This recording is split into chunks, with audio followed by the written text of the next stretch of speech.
Praise lord. మీ అందరికీ దేవుని నామమున వందనాలు. బాగున్నారా?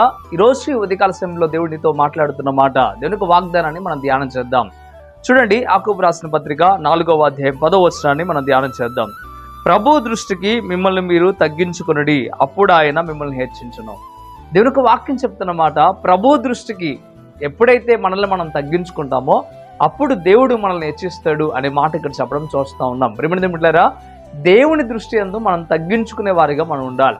దేవుడు మనల్ని చూసినప్పుడు తగ్గించుకునే మనసు, తగ్గించుకునే స్థితి మనకు ఎప్పుడైతే ఉంటుందో అప్పుడు దేవుడు మనల్ని హెచ్చించడానికి ఇష్టపడుతూ ఉంటాడు.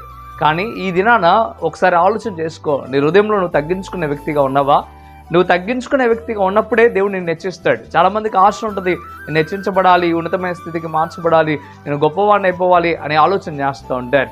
కానీ మనం చేసే స్థితి ఏంటంటే మనుషులు ఎందరు ఎదుట తగ్గించుకున్నట్లుగా ఏదో నటిస్తాము, కానీ దేవునికి మన హృదయాంతరంగం తెలుసు. అందుకే అంటున్నాడు, ఎవరైతే నా దృష్టి అందు తగ్గించుకుంటారో వారిని నేను హెచ్చిస్తాను అని చెప్పడం ప్రారంభిస్తూ ఉన్నాడు. ప్రియమైన ఒకసారి ఆలోచించుకో, నువ్వు తగ్గించుకుంటున్నావా?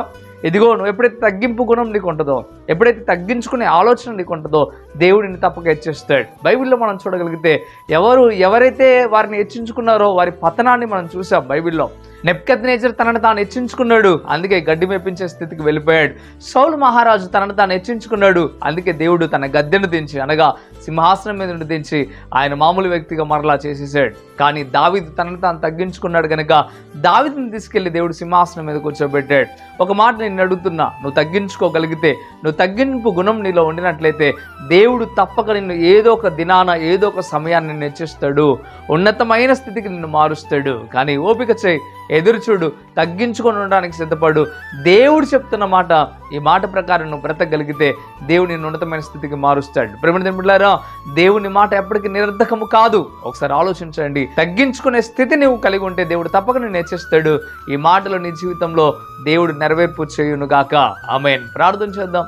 పరిశుద్ధుడా, వందనాలు ప్రభువా, మీకు లెక్కలేని స్తోత్రం. ఈరోజు ఈ మాట ద్వారా తేటగా మాతో మీరు మాట్లాడారు. మాలో ఎప్పుడైతే తగ్గింపు ఉంటుందో అప్పుడు మేము హెచ్చించబడతామని, మీ దృష్టిలో మేము తగ్గించుకునే వ్యక్తులుగా మేము ఎప్పుడైతే ఉంటామో అప్పుడు మమ్మల్ని నేను ఉన్నతమైన స్థితికి మారుస్తానని తేటగా మీరు చెప్తా ఉన్నారు. అయ్యా, మీ దృష్టికి మేము తగ్గించుకునే మంచి గుణము, అయ్యా మంచి ఆలోచన, మంచి విధేయత మేము కలిగి ఉండడానికి సహాయం చేయండి. ఏ బిడ్డలైతే ఈ మాటలు విన్నారో వారి పట్ల ఈ మాటలు నెరవేర్పు కలుగుచేయండి. కృపచేత నింపండి, బలపరచండి, స్థిరపరచండి. అంతేకాకుండా నైనా మిమ్మల్ని బతిమలాడుతూ ఉన్నాం. అయ్యా, ఈ మాటలు ఎవరైతే విన్నారో వారందరి జీవితాల్లో గొప్ప కార్యములు చేయమని బ్రతిమలాడుతూ ఉన్నాను. ఏ బిడ్డలో ఏ అవసరాన్ని బట్టి, అక్కర్ని బట్టి, ఇబ్బందిని బట్టి అయ్యా నీలో ఇంకా నిలబడుతూ ఉన్నారో, మీ సన్నిధిలో గోజాడుతూ ఉన్నారో, వారి యొక్క హృదయంలో ఉన్న ఆలోచన బట్టి ప్రభువా మీకు వందనాలు. వారి యొక్క విశ్వాసాన్ని బట్టి గొప్ప కార్యం చేయమని యేసయ్య నామములో ఆమేన్. ఆమేన్.